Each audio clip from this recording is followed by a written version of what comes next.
In this video, we'll be going over my corkscrew with all brand new cues and finally getting into some hip movement and rotation, which is really exciting. And finally, we'll end it off with a reverse 10 and 2 cue that I teased from last episode. Let's not waste any time and go straight into the corkscrew breakthrough that I had. The breakthrough was this: get wide, try to move. It sounds really simple, but it made a world of a difference. And of course, we'll get into the why later. Here we have one of my first attempts versus last episode. Although it's not perfect, you could definitely tell it looks more fluid and it's with a puck, so a little more challenging. Before we get into the why, we first need to look at how the hips move in the corkscrew. For this, we're going to look at Connor Bedard. Here he's executing the corkscrew in the warm-up. Let's try to pay close attention to how his hips are moving, specifically his hip headlights. Imagine the hip headlights as two imaginary beams shooting out from the bony part of your hip. How we measure or see hip rotation is by following where those imaginary headlights are pointing. We'll get back to Bedard in a second, but first, as always, let's take a look at the most obvious example, and once you see it, you can't unsee it. For this, we're gonna have to move away from the corkscrew for just a second and take a look at Connor McDavid's forward stride. Yes, the forward stride is a rotational movement. I'm gonna play it out and try to pay attention to how his hip headlights are moving. Notice how they're constantly going from facing us to facing away, turning back and forth and back and forth. What we also see is the striding leg turning or snapping in, which is another sign of hip rotation. At full speed, especially near the end, it's very noticeable that his hips are rotating back and forth. Let's go back to Bedard's corkscrew, and we see the same thing, especially at the beginning. His hips go from facing one way to the other way. He's just making these tiny rotations, and it looks more like a swivel of the hips versus that massive rotation that we saw with McDavid. We could also look at his feet, since the hips, knee, and foot will be rotating as one. So his toes are pointed in the direction his hips are facing, and they turn back and forth as well.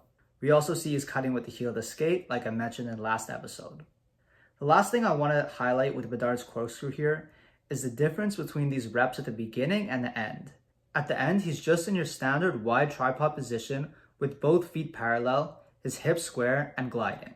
This is what a lot of us do, and of course there's nothing wrong with that. There's a lot of situations that call for just getting wide. That being said, I think it's valuable to see the difference between the corkscrew, which is a movement, and just a standard wide tripod stance. Let's now take a look at this concept in my corkscrew. I do a pretty good job rotating my hips if I do say so myself. We can see my hip headlights going back and forth. I do lose a bit of rotation at the end, but that's okay and pretty normal. We could also look at my feet and we see the same thing as well. One thing I noticed was that I actually found myself naturally wanting to counter rotate my upper body and lower body, which made the movement feel a lot easier and more natural.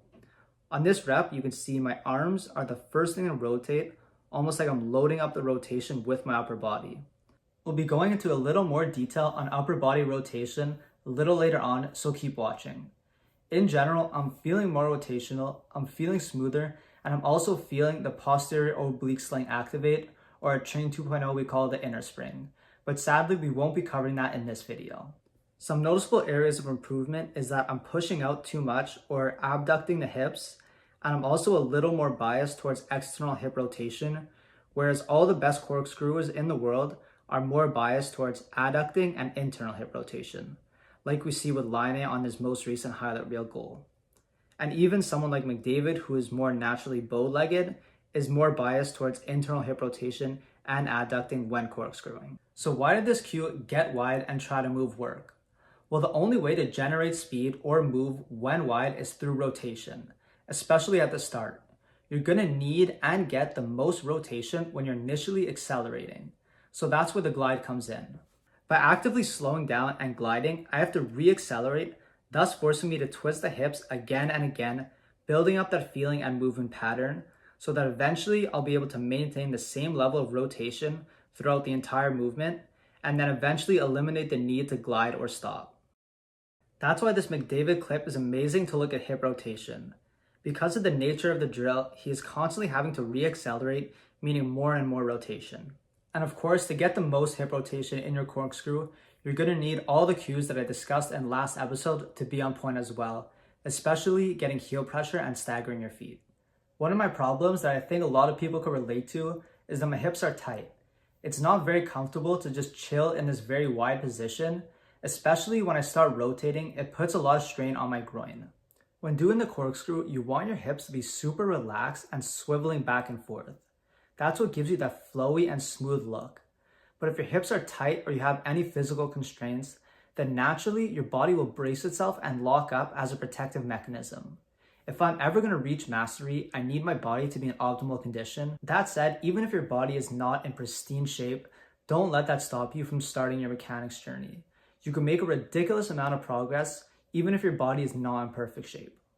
That leads right to my next cue, and this cue was given to me by Coach Frank at Train 2.0, and the goal is to get the hips to loosen up, relax, and rotate freely. He called it a hard reset of the hips. It does this by taking advantage of arm swing, angular momentum, and block rotation. Block rotation is when the upper body and hips rotate as one piece. The opposite of block rotation is counter rotation, which is where the upper body and lower body rotate in opposition. A good sign of counter rotation is these little ripples in your shirt or jersey. That's one of the reasons why McDavid has such a prominent side-to-side arm swing, is as we already established, he has a lot of hip rotation, so naturally his upper body and arms want to counter that rotation by moving side to side. And we see both types of rotation at the NHL level, like Matthews here, who's using more of a counter rotation, very similar arm swing to what we saw with my video. We also have McKinnon using more of a block rotation arm swing, with his hips and chest moving in the same direction. Needless to say, there's use cases for both types of rotation in hockey. Like I mentioned, the forward stride requires more counter rotation, whereas things like lateral dekes require more block rotation. Back to the cue here. The purpose of this cue is not to work on the arm swing. It's an exaggeration. The purpose is to allow the hips to relax and move freely with the upper body. If the hips are relaxed, they'll naturally follow the upper body's lead. Then ideally you take that feeling of being super relaxed and bring it into your corkscrew. While doing this cue, I was trying to look for any bracing points or areas of tension in the hips, finding them and then eliminating them. As for my execution on the cue, I give myself a 5 out of 10, an average score. My hips were definitely moving with my upper body, and I'm even in a very similar position as McKinnon here. That said, I think I could have done a better job focusing on areas of tension and trying to eliminate them, and I think I could use a little more work on this cue. If you're looking to relax your hips and implement this cue, you could do it with both hands on your stick like I did, you could do it with one hand, or you could even do it without a stick. I just felt it was easier to feel the movement when I had both hands on my stick, but of course you have to do whatever feels best for you. My overall progress rating on the corkscrew after these cues is a 6 out of 10. Really high, but I can't help but feel that my physical limitations are holding me back.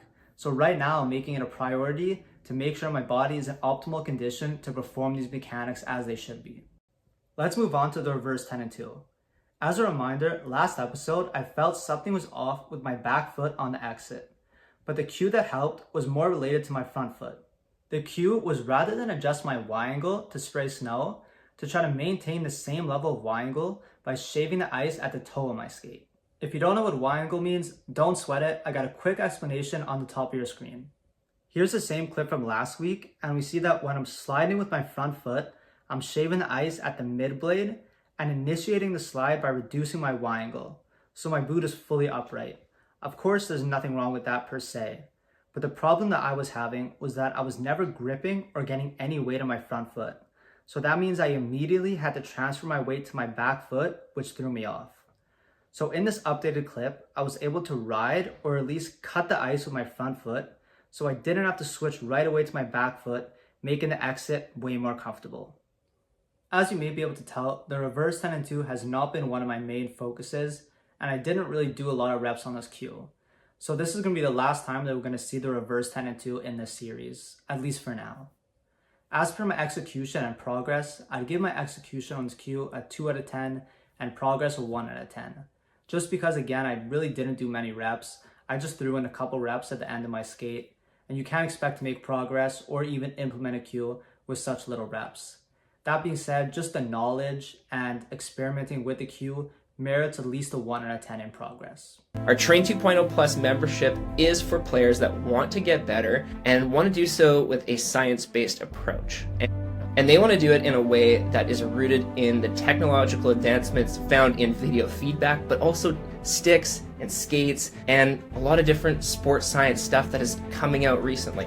So if you want to get access to all of that, how to improve your mechanics, how to improve how they translate to a game, I invite you to join the Train 2.0 Plus membership. So click the link and access the free training.